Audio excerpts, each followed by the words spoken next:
6 Chapter 26. Burden of Knowledge. Izuku partially regretted listening to what Yuri-san knew of He Who Takes, or All for One, as he was more widely known to the Japanese underground.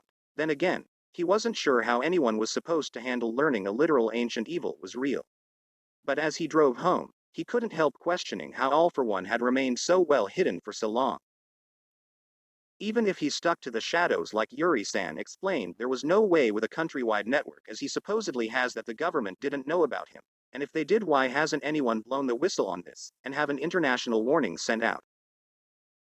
Because All for One was clearly a global threat to everyone just from what little Yuri-san knew of him. There would be no way for any one hero to take him down, and All for One would be a threat to everyone, not just the quirkless. Izuku severely doubted that All Might could handle All for One, number one hero or not. Izuku was still troubled by the thought of how easily All for One remained hidden in the open. When he got home, he automatically fell into autopilot and just went through the motions, moving around the kitchen without problems considering how often he had worked with multiple injuries previously. Izuku? Inko called, making him jolt, and he turned from the peppers he was cutting to his mom. Hi mom, did you just get home? He greeted, mentally chastising himself for being so caught up in his thoughts. Izuku, I've been calling you for the last minute. She told him, her concern obvious as she walked over to him. Izuku's eyes fell to the peppers he was cutting as he avoided eye contact. Oh. I'm sorry mom. He tried to apologize, rubbing the back of his neck, only to stop when he felt a hand on his shoulder and turned back to his mom. Izuku, what's wrong? She asked. He immediately pulled away and waved his hands, and nothing is wrong mom. I was just, he responded, panicking slightly. Izuku, Inko interrupted with a knowing tone. You know you can tell me anything, right? She said, and Izuku's shoulders slumped. He turned his body away from his mom. It's really not that big of a deal, I just met a 2 toes in Kumamoto. He explained, choosing to throw the whole He Who Takes, All for One problem as far as he could from this conversation. Oh, what were they like? She asked, intrigued herself by the prospect. He was a lot like me actually, Izuku admitted. Osamu-kun just turned 10, and he wants to help people by becoming a doctor. Izuku elaborated, fiddling with the hem of his shirt. It just reminded me of my dream of being a hero. He told her, and Inko responded a soft, I see. He sighed, Mom, I just want to help people, and seeing so many people living like they do in the districts just hurts. Izuku confessed, feeling tears pricking the corners of his eyes. He hugged himself after unintentionally telling her about his feelings about the other thing on his mind. The way his chest felt painfully tight whenever he thought about the sometimes awful living conditions some of his students lived in, learning that they weren't so uncommon when he visited the other red light districts. It had been temporarily pushed aside from his mind in the wake of the danger from All for One. Izuku flinched when he felt a hand cup his face, but let it turn him back to his mom and saw her sad smile. Oh Izuku, there's nothing wrong with how you're feeling. You've always had a heart that was just a bit too big for your own good. Inko cooed, rubbing her thumb on his cheek. And it's okay to be sad or disappointed about not pursuing your dream, she added, hand moving from his face to his arm. Izuku ducked his head, looking away from her again, as an odd prickly feeling formed in his chest when she said that. The part of him that wanted to be a hero would probably never fully disappear, but the Southside Inferno had firmly ripped his rose-tinted view of heroics away from him. And while the other 20 red light districts he had been to weren't as bad as the South Side, it hadn't helped his changing opinion on the heroics profession. But Izuku, personally speaking, ever since January, I think you've become something so much better than a hero. Inko confessed, much to Izuku's shock. What? He questioned, utterly gobsmacked. She smiled back at him. Heroes do a lot for a lot of people. And maybe there are some exceptions. But heroes don't stick around long after their job is done, she told him, struggling to find the words to properly explain.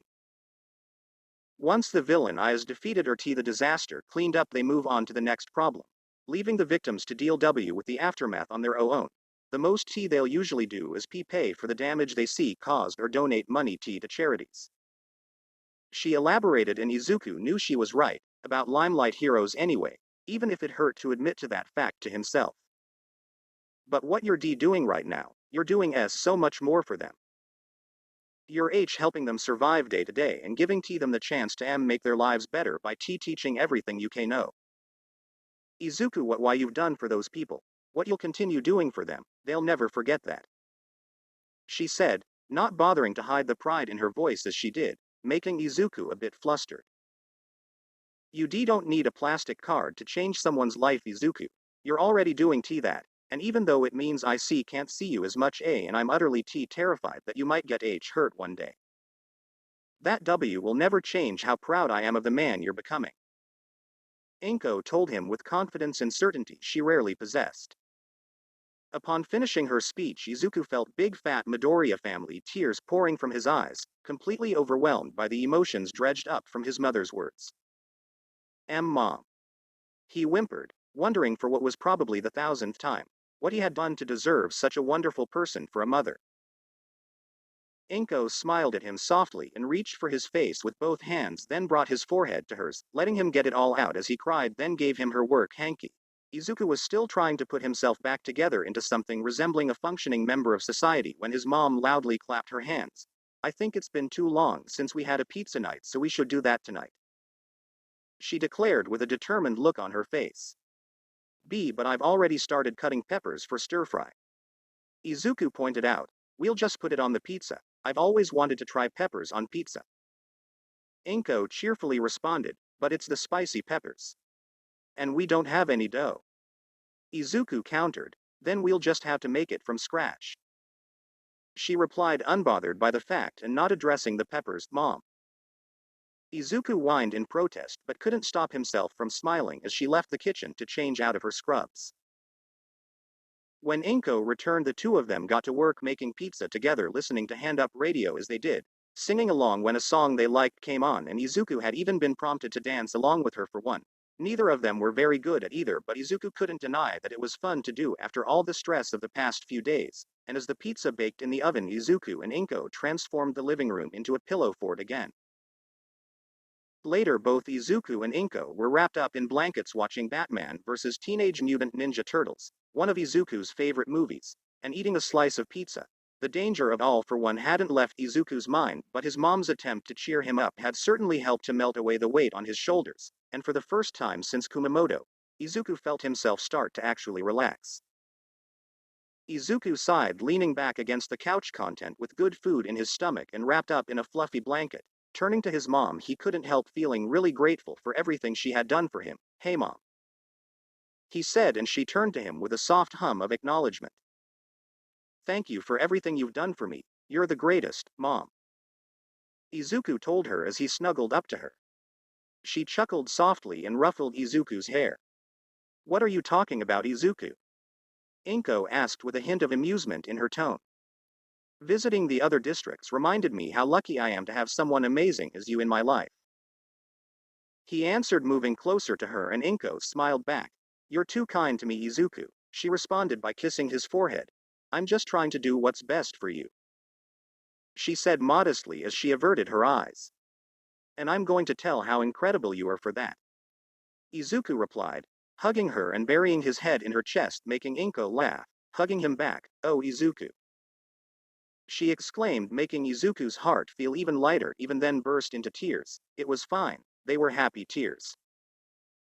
Tomorrow Izuku would be leaving for Niigata and worry about the ever-looming issue of All for One being real meant for him and his future work in the red light districts, but that would be a problem for future Izuku to deal with. For now, though, he was going to enjoy a movie, eat the pizza he made, and relax with his mom in the little bubble of peace, feeling like he was miles away from his troubles as he steadfast ignored the rest of the world. Just for a little while. Chapter 27. Son of a Hecaton Chair. The next morning was fairly easy on Izuku as he woke up to his mom making breakfast for the two of them, and after eating, Izuku shooed his mom off to her job, insisting he could clean everything up on his own. The heartwarming feeling hadn't fully left with his mom, but she had taken a good chunk of it. The apartment just felt emptier without his mom there, so he quickly cleaned up to get straight into his college work before heading off to Niigata. Izuku was excited to return to the south side and already lined up somewhere to stay with one of his students. He was really looking forward to seeing the kids there again and was expecting some kind of warm greeting given his relationship with them. He decided to leave his car at the apartment since he could get around much easier with the public transit system and would be back in Shizuoka in 2 days. He also wouldn't need as much stuff, so taking the car would only be more of a hassle. Izuku rode on the train to the south side, and admittedly the over-looming danger of All for One had returned to the forefront of his mind. He tried to think through a rational plan to do with this knowledge. The first was what he wanted to do with the information. Did he want this terrible person gone? Yes, but Izuku wasn't an idiot who would try to take on the Quirk-era boogeyman, so he'd just have to avoid him for now and figure out where he was more actively involved. The more he thought of it, the more it sunk in that there was nothing he could actually do with this information. Even if he didn't say anything about what Yuri-san told him and just what he found independently, he would be laughed out of any police station or hero agency he had the nerve to go to. And regardless of whether or not anyone would take him seriously, Yuri-san warned him that All for One kept his many eyes and ears out for anyone that goes around throwing his name. So considering what Zuki said about quirkless people already disappeared around All for One, Izuku didn't think it would be wise for him to poke the bear. But he also didn't want to just let this go on, even if he couldn't do anything about it right now. Once he had a way to deal with All for One that didn't involve probably never being seen or heard from again, he could address it. Until then, he'd just have to tiptoe around him no matter how much he didn't like it. All for One aside, Izuku's thoughts trailed off as he got off the train and walked from the station to South Side. He was just about to enter the boundaries when he was tackled. He flailed, almost falling over before his body went rigid. Deku Sensei. Midoriya-chan. Two squealing cries came from his sides, and he understood what happened. Masao-san walked over shortly after, and he removed both Kiku-kun and Kaori-chan from his waist. I apologize, Midoriya-san. They wanted to welcome you back personally. Masao-san told him, and Kaori-chan pouted at him. Don't act like you didn't miss him, Ani-chan. She said, pointing an accusing finger at him. Masao-san side-eyed her. I didn't say I didn't, just that I don't lack the self-restraint to jump him. He corrected, and Kiku-kun had the decency to look ashamed. I'm sorry for using my quirk on you, Deku-sensei. He apologized, letting his head hang. It's no pp problem. Izuku told him through forced incooperative vocal cords as most of his body was still locked up. Masao-san put both kids down and moved to pick Izuku up. Everyone is waiting to see you at the community center. Akiko-san made cake. He explained as he carried him off, and Izuku would have beamed if he could move his lips. Akiko-san made great cakes. Mezzo was tired as he walked home from the station, making sure to pull up his mask so that it still covered his face. He was also trying to ignore the looks he got from just about everyone, even if he always got looks like this. Today was just worse than usual. It seemed like everyone he would normally run into when he went to school would give him that look. His classmates hadn't bothered to pretend to be quiet when they were talking about him. The teachers didn't address what his classmates were saying either. His history teacher gave them a pop quiz, and Mezzo could swear the school bells were getting louder by the day, and that was starting to hurt his ears. And on the train back were two women all too happy to talk about him and everything they thought was wrong with his generation, or more specifically him. Mezzo was never happier to get off the train before and planned to get home to do his homework. Honestly, moving to the south side hadn't been as much a hassle he thought it would be. Sure, he had to be a bit more vigilant about stumbling into something dangerous because there were more gangs in the area, but at least he didn't get as openly gawked at. Their new apartment was also much better than their old place. Mezzo even had his own room, and the apartment's heating actually worked as it was supposed to. Mom also seemed much happier with her new job, even if she was working more. He hadn't heard any complaints from anyone, at least. Mezzo was a bit surprised that the people he'd normally see aren't there today, but he just tried to brush it off. He wasn't going to see the same people on the street every day, and they clearly had lives of their own, so he just took advantage of the calm to get home in one piece, hopefully without having to take a detour. Mezzo had just gotten to the complex, and perhaps he wasn't as aware as he should have been because someone ran into him. Not hard, but the other person was carrying a box that would have hit the floor if he didn't catch it with a secondary pair of hands. Oh no. I'm so sorry, I didn't mean to run into you. Are you okay? The person asked, and Mezzo turned to them only to freeze. Mom had always made a point of telling him what their landlord looked like so that he didn't get them accidentally kicked out. Or their rent doubled, so one could imagine the dread he felt when he realized that the person that ran into him was their landlord and his mom's boss. Midoriya-san was exactly as she described and seemed more interested in apologizing to him than the fact Mezzo was also holding him up in one of his secondary arms. Mezzo quickly righted himself, letting go of Midoriya-san and giving the box he was holding back. I'm fine. I apologize for bumping into you, Midoriya-san. He told him, mentally praying he hadn't just screwed up the best thing to have happened to them since ever. Midoriya-san blinked, taken aback. No. It's my fault, really. I was the one that bumped into you. I should have been watching where I was going, he assured, then glanced at the secondary arm he used to form a mouth before he brightened up with a soft gasp. Oh my gosh. Is that your quirk? That's so cool. It must have taken you a lot of work to learn how to do that. Can you make other body parts? Like ears or eyes? Are you limited to replicating your own body parts, or can you make the limbs of other animals? Can you make more limbs, or are you limited to just the 8 you have now? Midoriya-san began rambling. There were practically stars in his eyes as a torrent of questions spilled from his mouth. Leaving Mezzo to be shocked, was Midoriya-san actually interested in what he could do with his quirk? He wasn't creeped out by the mouth he made with his hand? Just when Mezzo thought Midoriya-san would never run out of questions for him about his quirk, the greenette slapped his hand over his mouth. Midoriya-san had taken a 180, becoming very meek and slightly pale. I'm so sorry. That was so inappropriate of me. I shouldn't have said any of that. I know how cc creepy and invasive it is to ask about your Q quirk, an apology springing forth from him, his hands flying everywhere as he did, and Mezzo had to catch the box again. They were both silent for a second as Midoriya-san refused to meet his eyes, covering his face with his arms. It's not creepy. Mezzo tried to reassure him, but honestly, he was still caught up in the whiplash of Midoriya-san's change in demeanor. Midoriya-san's eyes shot wide open. Are really? Midoriya-san asked, whispering so quietly Mezzo only heard it because of his enhanced hearing. And Mezzo hesitated because the one question about what would happen if one of his secondary limbs got cut off was a tad bit creepy, but Midoriya-san's questions hadn't been offensive in any way he could think of. Mezzo was more flustered by the attention than creeped out. Really? He confirmed with a nod, and he could see the second Midoriya-san was hit by relief. Thank God. The greenette muttered under his breath, a finger lightly scratching his cheek. Here.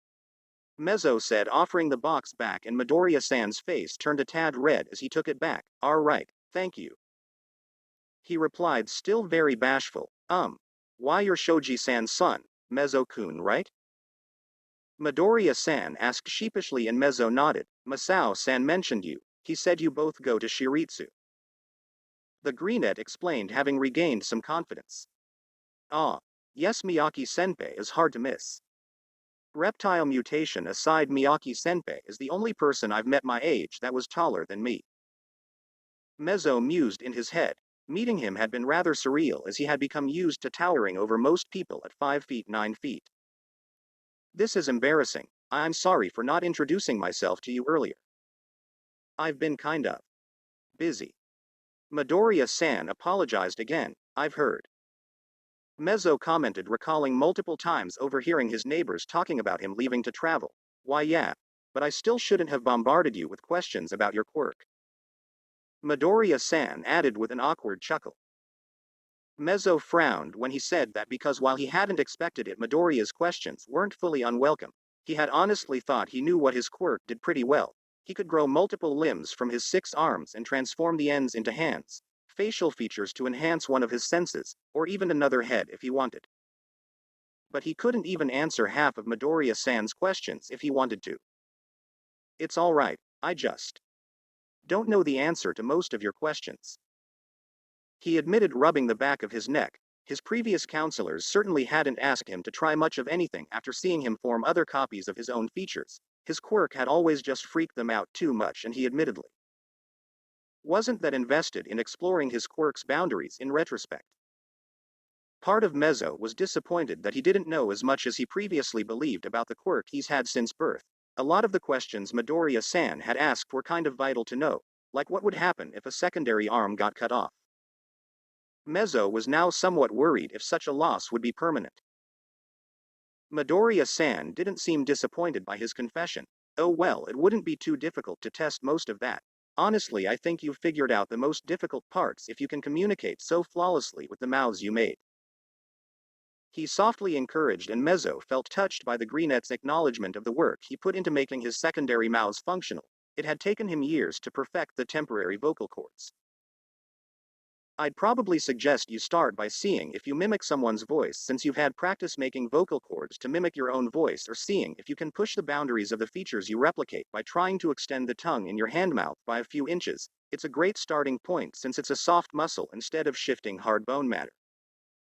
Midoriya-san recommended, and Mezzo had half a mind to try that.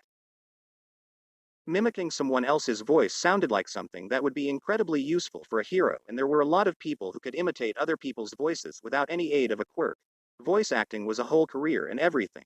But Mezzo hadn't made the connection to building his temporary vocal cords to imitation at all. That sounds like a good idea, Midoriya-san. I'll have to try that.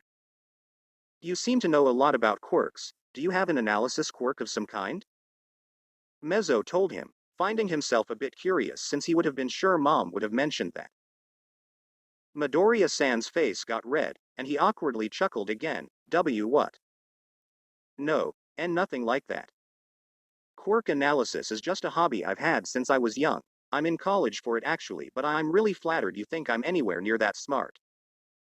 He bashfully explained, trying to brush the compliment off. Mezzo blinked, surprised. You're in college?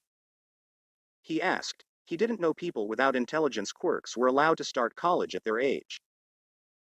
Midoriya-san got more flustered. Well, it's online courses, so I don't have to go to a campus except F for when I take my F finals to finish the course and graduate.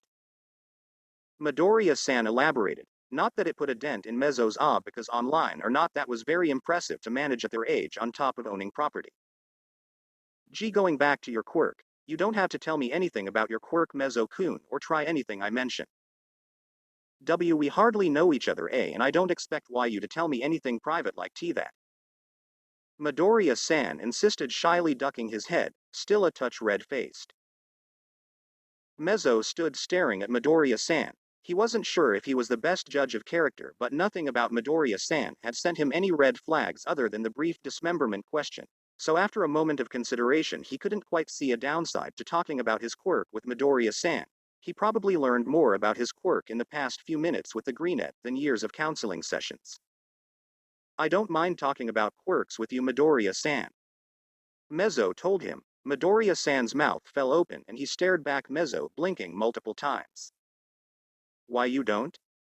He asked in a voice hardly above a whisper. Mezzo nodded. Not at all, Midoriya-san. You had some interesting ideas I want to try out. Mezzo admitted, and he regretted it for a second as tears built up in the corners of Midoriya-san's eyes. The Greenette was overwhelming him with his sheer joy, and his positively was infectious as he thanked Mezzo. He, and over everything Mezzo told him about his quirk after he stopped, and it was all completely sincere. Mezzo had slipped near the end and had mentioned he had plans to become a hero, making the boy gasp. Mezzo-kun, you would be an amazing hero. Midoriya-san exclaimed. Stars in his eyes as he went on to point out practically 100 reasons why Mezzo would be great in heroics. The Greenette seemed to explode in his happiness, and Mezzo could hardly make out what he was saying because of how fast Midoriya-san was speaking. Thankfully for Mezzo, Midoriya-san calmed down, but was still incredibly excited to discuss ways to use his quirk as he walked Mezzo to his unit. Chapter 28. Saving a Rabbit's Foot. Izuku was surprised he and Mezzo-kun had gotten along so well when they met, especially after he made an absolute fool of himself by ranting about Mezzo-kun's quirk. And while Dupli Arms was incredibly fascinating and perfect for heroics, he really shouldn't have gushed like that in front of Mezzo-kun. Izuku wasn't sure why Mezzo-kun was entertaining him, but he greatly enjoyed hearing Mezzo-kun talk about how he learned to make vocal cords before he could try talking with the mouths. Unfortunately, Izuku had other things to do, so he traded numbers with Mezzo-kun before he rushed off to deliver the package. Considering how many times he dropped it, he was very lucky it wasn't fragile. He had spent that night in another unit with the Tanakas, and he had to admit he was relieved that the dog hadn't faced any permanent damage. Taka, as the dog was named, seemed to not hold a grudge against Izuku, as the dog warmly welcomed him by licking his face. The dog also decided to curl up with him on the couch, and Izuku was kind of thankful he wasn't alone for the night. Izuku tried not to be too much of a burden for Tanaka-san, making breakfast for her and Kiku-kun before heading off to the station. Despite how early it was, he got stopped a few times to say bye. Settling on the train headed to Aomori, Izuku didn't find himself as distressed as when he traveled from Kumamoto to Kauchi. Thus, he was able to enjoy the countryside like he did the first 2 days when he started this journey. He also could take pictures for his mom and the Bakugos since he wasn't busy driving, and the ferry was so much better this time around when he didn't feel like he was going to throw up with every sway of the boat.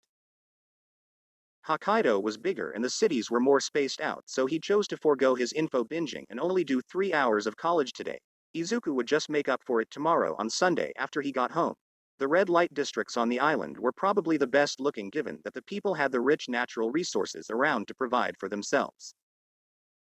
He had met a couple more quirkless people along the way, and honestly at this point Izuku was pretty sure the entire Japanese population of quirkless people were completely migratory.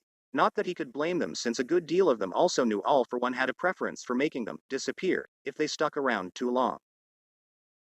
After he finished teaching and introducing himself in the districts, he hopped on a train to head back to the ferry. Izuku had plans to book an overnight train to be back in Shizuoka by Sunday morning. Taking an overnight train was more cost-efficient in the long run, as there wasn't anything he could get from a hotel that he couldn't also get from an overnight train, and he'd get more time with his mom on Sunday. He'd been lucky to catch the last ferry at the terminal and happily took some pictures, though a part of his brain nagged at him that things were going his way just a bit too much, and that left him a bit anxious. Using his limited data, he quickly double-checked he could make the connection to get to his train. He could, easily, so he checked if there were any hero versus villain fights so that he wouldn't be needlessly paying money for a ride that wouldn't happen. When he saw there wasn't, he had a quick glance around at the other passengers. This feeling that something was going to happen was rarely wrong and saved him from Kachan's wrath more than once.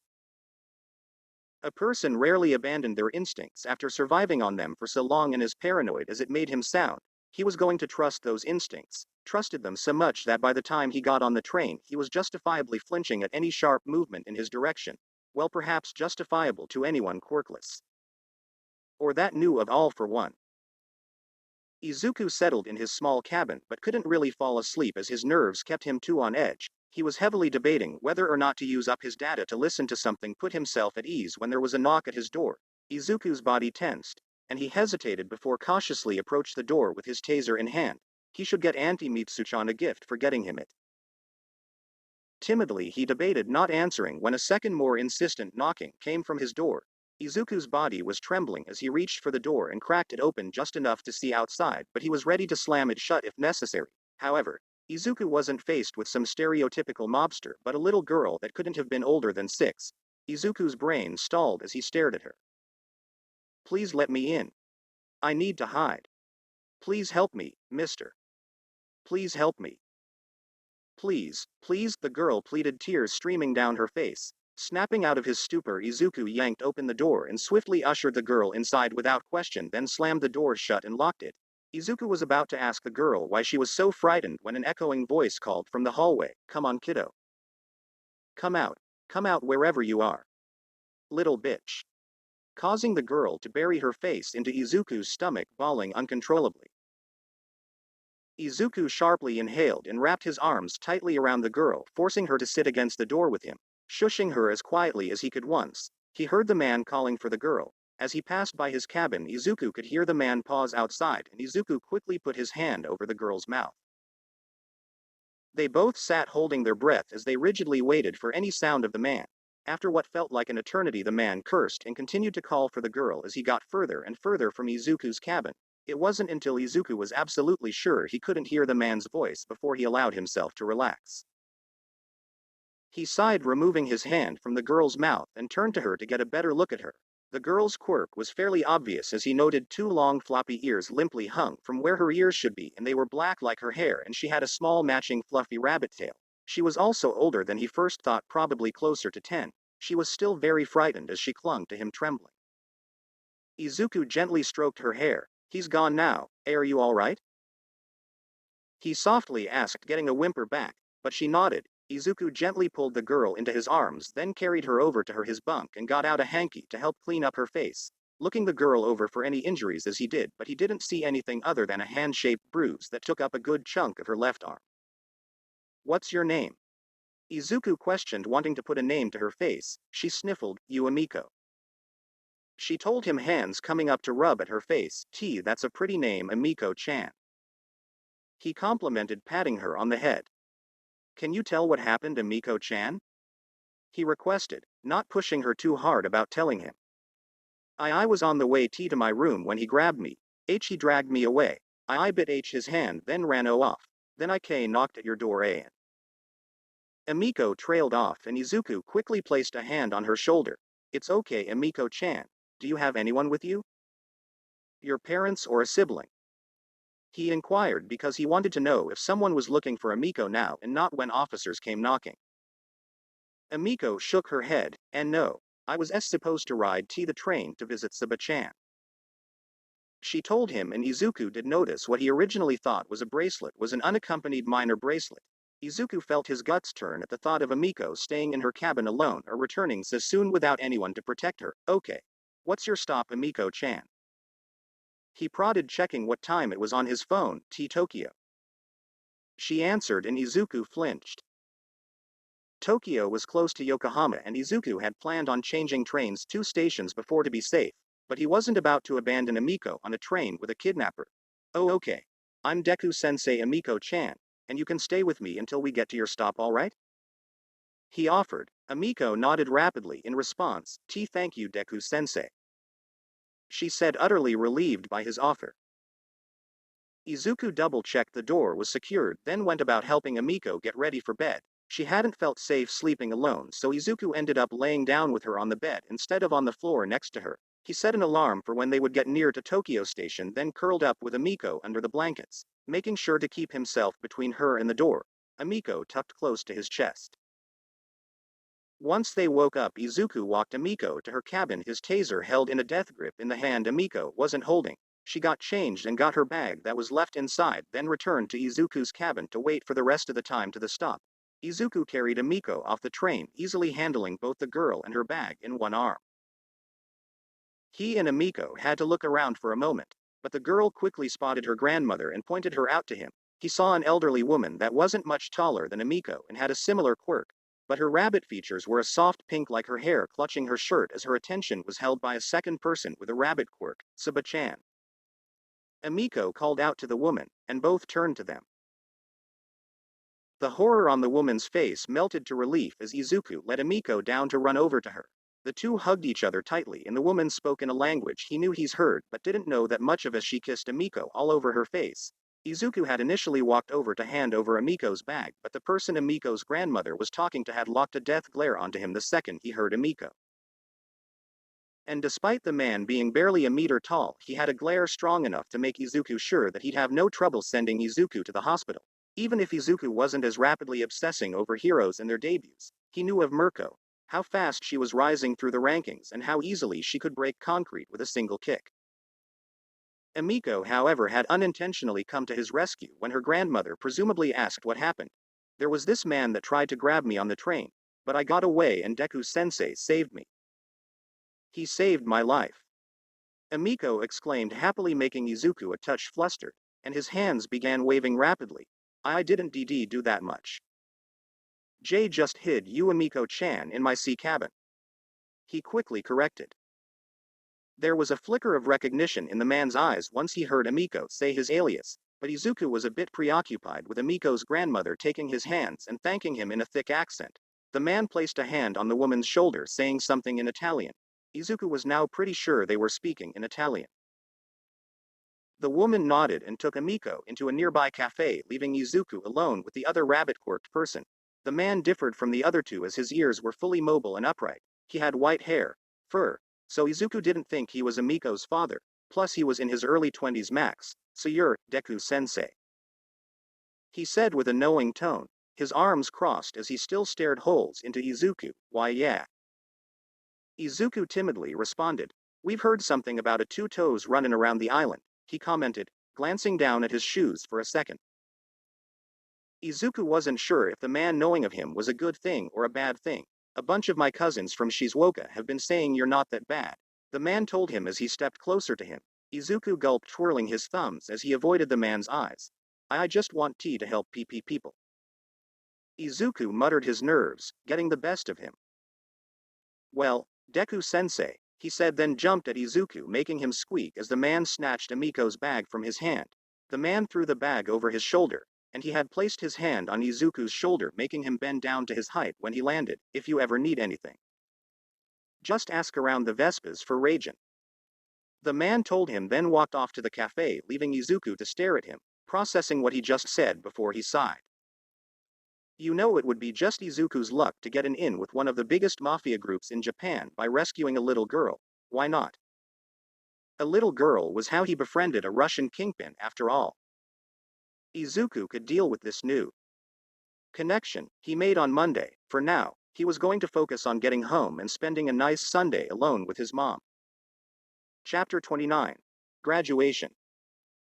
Izuku greatly enjoyed the Sunday he spent with his mom, cooking meals together and visiting a park so the two of them could get some fresh air and make some memories together before he left for Hiroshima the next day. The rest of September passed on without much fanfare compared to the first week. Nothing extremely life-altering like befriending any more mafias or gangs or discovering any other ancient evil masterminds walking around. Thankfully, Izuku did notice he saw way more people with rabbit quirks around when he visited the red light districts. In addition to seeing the Vespas around, the people in the districts were a bit more open to his help. Izuku suspected the Vespas had something to do with it, considering Yuri-san said they were mainly information dealers. As he and his mother adjusted to his new schedule, Izuku couldn't say he hated the traveling any more than missing seeing his mom in person daily. His enjoyment of travel and his new work had returned and stayed even as he mastered the backroads and the highways, or when there was the odd detour caused by heroes and or villains. In some ways, this new lifestyle was a bit freeing, and he could definitely see why Auntie Mitsu-chan enjoyed it, though on other days Izuku found himself questioning things as he became more involved in the underbelly of Japanese society. And then there were the times where he was in a hotel room trying to go to sleep. It was times like this when he was left with nothing but his mind that Izuku wondered, if all but briefly, if there was something wrong with him. Thinking back to his driving exam, he knew that he should have felt safe in a room filled with cops, and 2 years ago he certainly would have. But the closer he grew to the people in the districts, the less safe he felt interacting with any member of the police. There were times he had been pulled over by a cop as he drove between prefectures, and each time Izuku would be coldly held in rigid panic, praying he wouldn't be taken in for being so young despite having a license. All throughout September, Izuku has seen how the police treat people in the red light districts. Not every officer was so crude to the people living in the districts, but there were enough that were to reinforce his newly growing paranoia surrounding the police. Other times he'd wonder if something was wrong with him, specifically for being able to just pick up everything and leave his mom alone in their apartment as he had. The moments of self-deprecation were thankfully few and far in between, as Izuku was usually tired from his work that day and never seemed to happen when he was home with his mom. However, with all of that being said, Izuku wasn't completely anxiety-free, because despite how much he was working, he was fast approaching his college finals. Much like with his middle school work, Izuku had somehow burned through almost all 4 years' worth of work in a little over a year. Izuku was rather flustered when he got the message informing him he just needed to set up a time to take the final exam in person. It was a Sunday, and he had subsequently been showered in praise and congratulations from his mom. He and his mom arranged it for that coming Thursday, and Izuku spent the next 3 days as an anxious mess, suddenly having a full 5 more hours to worry about it with nothing to distract him from his upcoming test. The only reason he didn't end up tearing up his nails or pacing a hole into a hotel room's floor was because of Yuri-san and Mezo-kun. He had already been talking with Yuri-san and having accepted that he was basically friends with the man, they had expanded past just talking about Yukiko-chan and Anya-san. So Izuku would end up talking with Yuri-san about the things he learned during his coursework and small anecdotes of what he's done in the other districts. As for Mezo-kun, he had texted Izuku thanking him and asked for more advice since he managed the tongue thing. Mezo-kun even sent him a picture of a handmouth with a tongue as long as a ruler hanging out of it when Izuku asked, so the two of them had called each other to talk it over. Izuku praised him for figuring out how to extend soft muscle past what should, normally, be a physical limitation. He asked Mezo-kun if it was difficult, and suggested replacing the other teeth in his hand-mouths with nothing but canines before trying to extend them. He also sent Mezo-kun a recording of himself saying a nursery rhyme for Mezo-kun to practice mimicking. He and Mezo-kun also talked a bit about other things like favorite heroes since neither had much to talk about outside of that topic. Izuku tried once or twice to branch out to different things since he felt bad just talking about Mezo-kun's quirk. It was a bit stilted since they were both socially awkward beings apparently, but Izuku was able to find out Mezo-kun had a slight interest in animals. The day before his exams, Mezo-kun even sent him a video of a stray cat he normally saw on the way home. It was adorable and helped Izuku de-stress a good deal before his test. He also got some calls from the Bakugos wishing him luck for his graduation. Izuku got a lot of encouragement from his mom during their call at breakfast the day of the test, and he did his best to not let his nerves get to him. Walking on the college grounds was odd for him as it was surreal to be there. It all sort of hit him then that he was actually in college and might be graduating today. He got a bit more nervous to talk to the staff, mainly because the front desk lady obviously didn't believe him despite giving her everything he could for proof, including the confirmation letter the college had sent to him. "We don't take students that young," she sternly told him, clearly annoyed with his presence ever since she glanced at his shoes. Honestly, Izuku was halfway considering just giving up and finding someone else, but the woman was holding his documents still. He was going to ask her for his papers back when he suddenly felt a pawed hand on his arm. "Hey Midoriya-kun." Izuku was startled of course and turned to see an early 20s-ish guy a foot shorter than him with a rabbit quirk smiling at him. The guy turned his attention to the lady behind the front desk. "Hey wannabe-san, you're not giving my friend here a hard time, are ya?" he asked in the sickly sweet way Izuku had come to recognize from when characters made thinly veiled threats to others in TV shows. The woman paled slightly and handed Izuku back his papers as well, the paper with where he was supposed to go for his finals, the one she claimed she didn't have. "Thanks, wannabe-san," the guy cheerfully said, and he dragged Izuku out of the building with him. "Thank you." He told the guy, "Nah, that was nothing. Just overheard that putana giving you a hard time and figured I'd step in." The guy responded, brushing it off, "Still you didn't have to." Izuku protested and the guy scoffed. "I'd be a pretty crappy person letting the guy who saved my Sorella be bullied by some tart." The guy joked with a chuckle. Izuku didn't know much Italian, but he did know that word. "Oh, you're Amiko-chan's brother?" he asked. The guy nodded. "Yeah, she hasn't shut up about her little two-toed hero," he answered with a wink, making Izuku flustered. "I wasn't just going to let her be kidnapped," he responded, rubbing his neck and avoiding eye contact, feeling his heart twinge at being called that, the feeling oddly bittersweet. He gave an amused huff. "Yeah, most of you two-toes are a bunch of little goody two-shoes," he replied before changing the subject. "You're going to be taking your test with Wheeler-sensei? I know the campus pretty well so I can take you to wherever you're going," he offered after glancing at the paper, and Izuku nodded, relieved at the idea of a guide through the fairly large campus. "So, you're majoring in quirk studies, right?" he inquired, and Izuku nodded again. "Why, you overheard that part too?" Izuku guessed, and the guy smirked back at him. "Yeah, with how many of us there are, we Vespas have eyes and ears everywhere," he confirmed, flicking his left ear in a wide arc. His implications were not lost on the greenette. "I'm guessing that's how you heard my name," Izuku said, rubbing the back of his neck again after he put his documents away. "Yeah, most of us in Shizuoka and Niigata know your name, Deku-sensei," he responded, the terrifying fact rolling out of his mouth so simply. "Our Rajan said if I ever needed anything to ask for him, but..." Izuku trailed off, gripping his messenger bag's strap with white knuckles. "Yes?" he prodded, clearly intrigued in what he was about to say. Do you think why you can keep my real name from getting out there?" I know I see can't hide B behind an alias F forever, but..."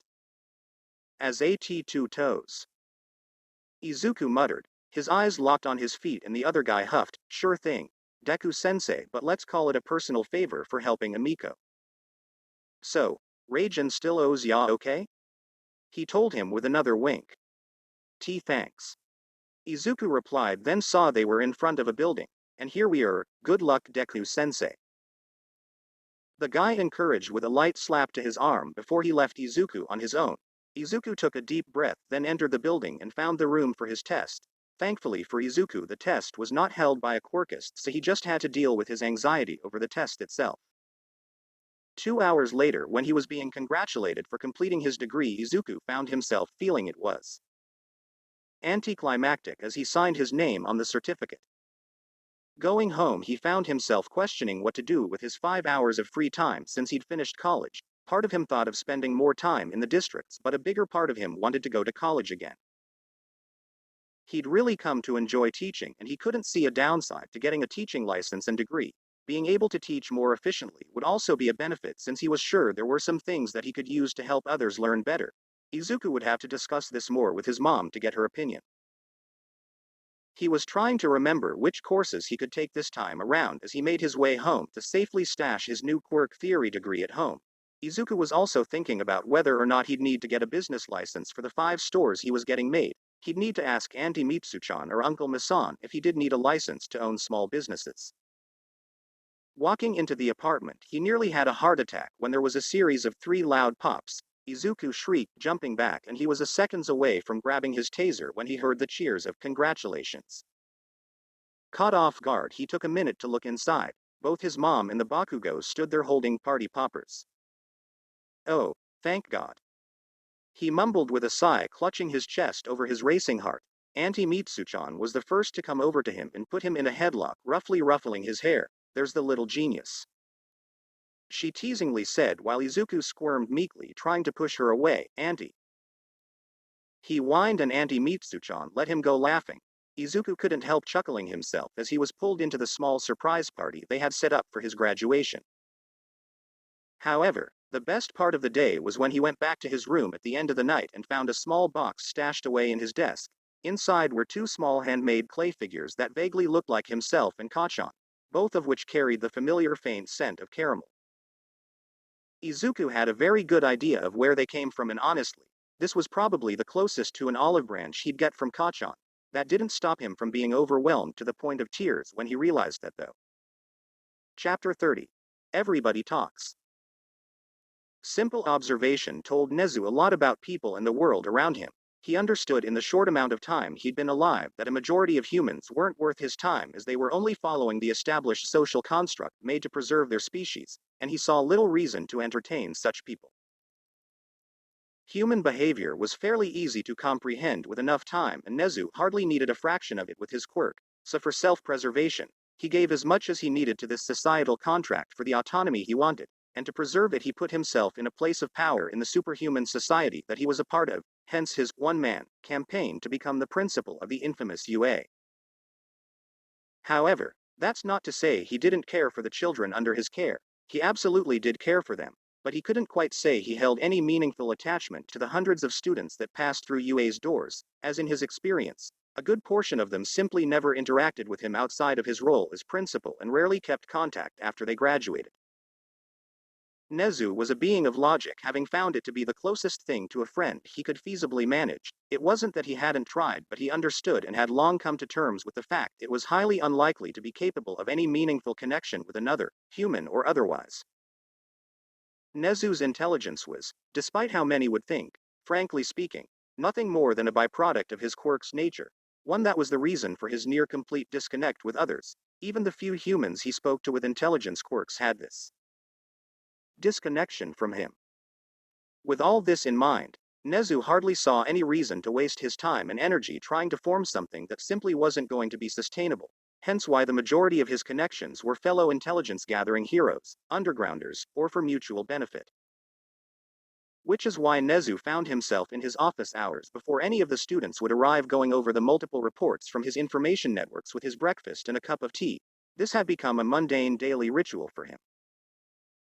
In addition to reading the patrol reports, he had multiple updated calculations of crime rates. Spliced in were different scientific papers for some variety as he took it all in.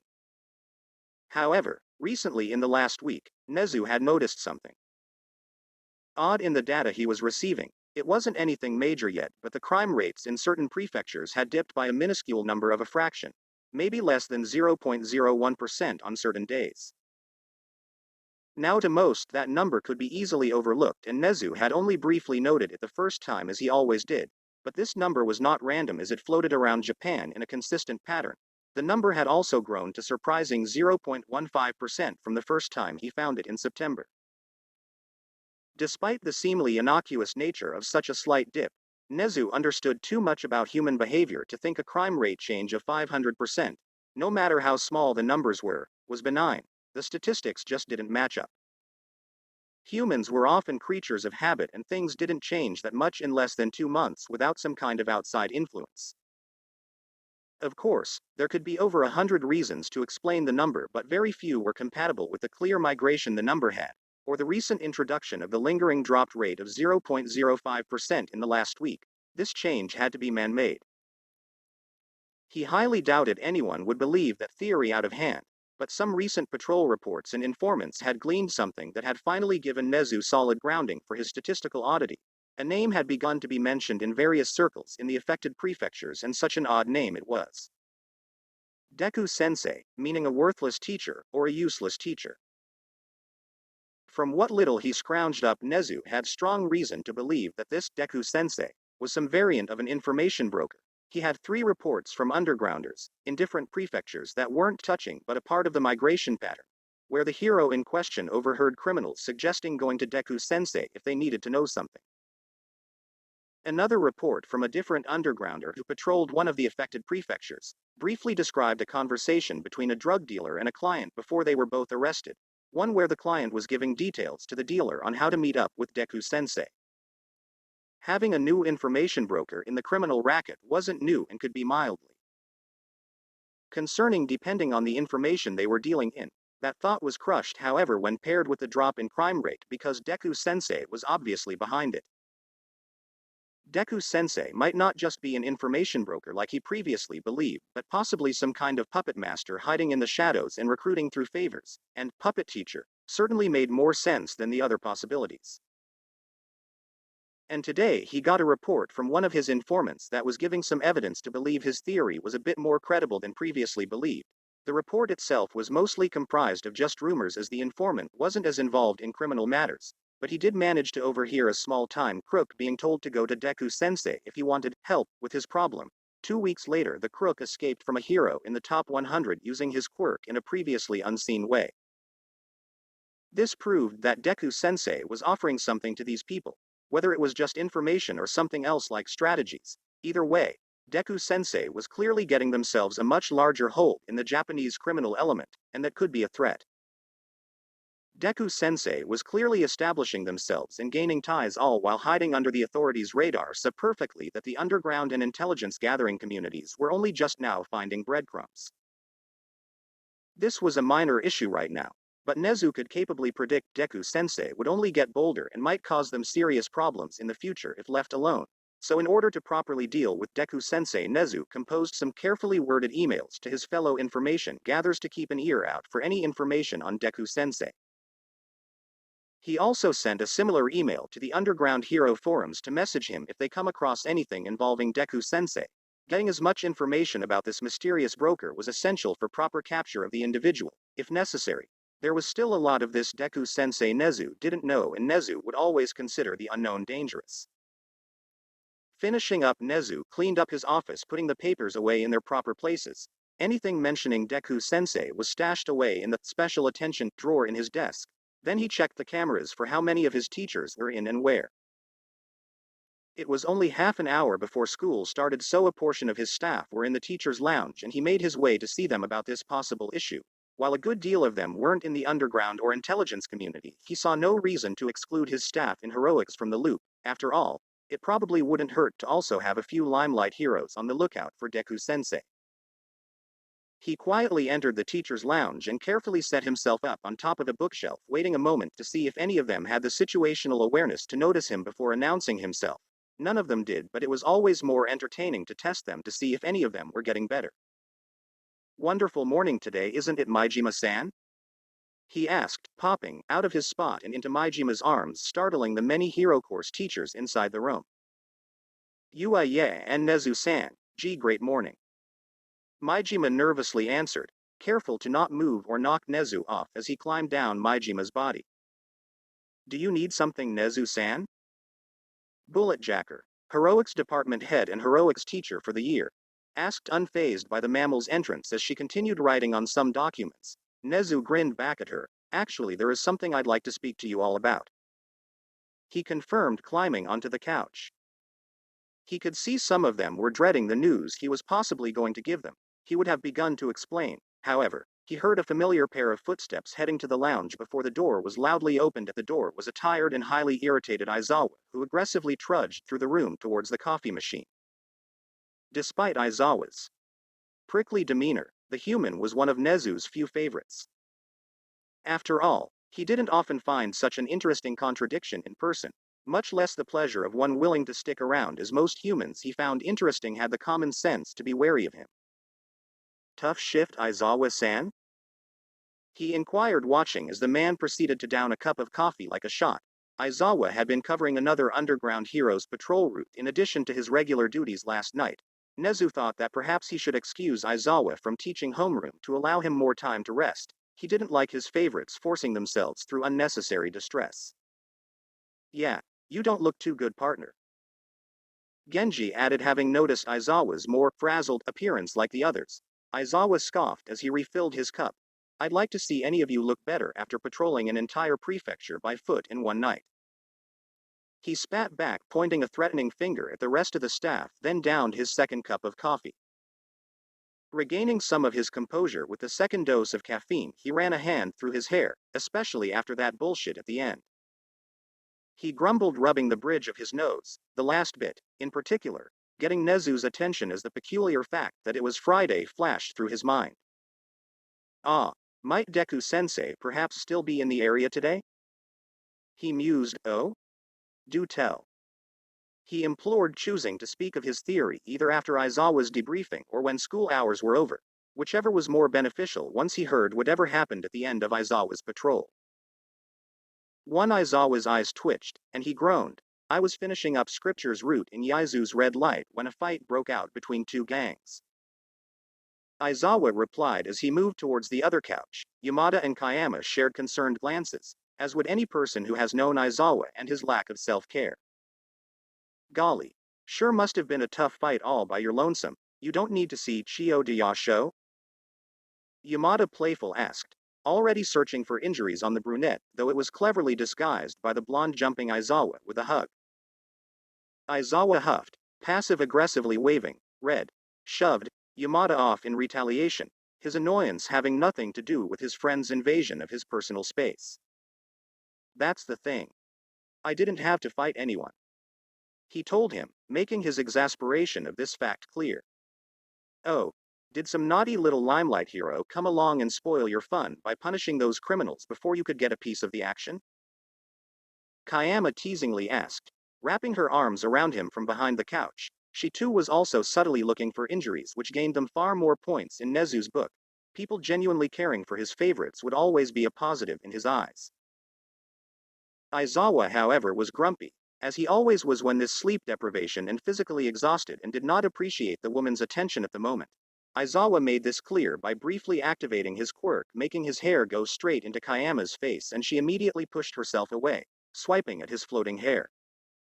No. Aizawa coolly said, ignoring the dramatic gagging from the woman as her hands brushed non-existent hair away from her face. Then what, pray tell, happened to the two gangs? Nezu pressed, quite intrigued by the outcome of this situation. Aizawa shook his head. A kid gave them a pop quiz.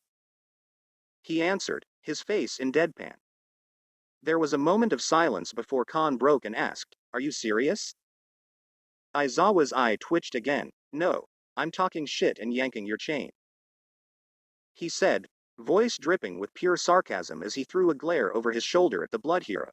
Khan reacted quickly, throwing his hands up in surrender. Could you please elaborate what you mean, Aizawa-san? Nezu requested, finding himself taken aback by the prospect. Aizawa groaned, throwing his head back and pinching the bridge of his nose. I stumbled across the fight, wasn't that big, maybe. Around 40 people in total, he began to lay out the details for them. So, I was about to call for backup when this idiot gets the great idea to intervene by throwing a glass bottle in the middle of the two, put themselves between the groups, and launched straight into quizzing them about pre-quirk history. He explained, resigned to how ludicrous he sounded. And that worked? Maijima asked, rightfully incredulous. Yes, it did. They even answered his questions, Aizawa told them, and that's not even the craziest part. When he finished, he told them to take their wounded and fuck off, and they did. He exclaimed, practically hissing the last part. Seriously? Genji questioned. He received a glare in return while Nezu hummed to himself. Perhaps the child had some kind of compulsion quirk that allowed him to order them around. He suggested as that would make the most sense, and Aizawa only groaned, putting his head in his hands. Great. A pint-sized vigilante that can literally tell us to fuck off. He quipped, getting up and going back to the coffee machine. Well, it's only a possibility. Did you speak to the child? Nezu inquired, though Aizawa was more focused on getting himself a third cup of coffee. No. The problem child was one of the first to leave and was gone by the time the gangs cleared out, so I didn't see where they went. He grumbled, downing the third cup, then started to brew up another pot of coffee, knowing Aizawa that fact was probably a blow to his pride. Show. They were just lucky to get away. Yamada cooed, throwing himself at Aizawa again, accidentally knocking his coffee cup out of his hands. The two were silent as they stared at the scattered cup on the floor. Hazashi. Aizawa snarled, rounding on the blonde before chasing the shrieking voice hero out of the room. How puzzling. Nezu pondered out loud as Baki cleaned up the ceramic shards. First the oddity of Deku Sensei, and now a child capable of diffusing high-tension firefights with a simple quiz. One that might be capable of losing one of the best in the underground heroics. How intriguing. Well, if there was one thing Nezu loved, it was a puzzle, and he had just been given two to play with.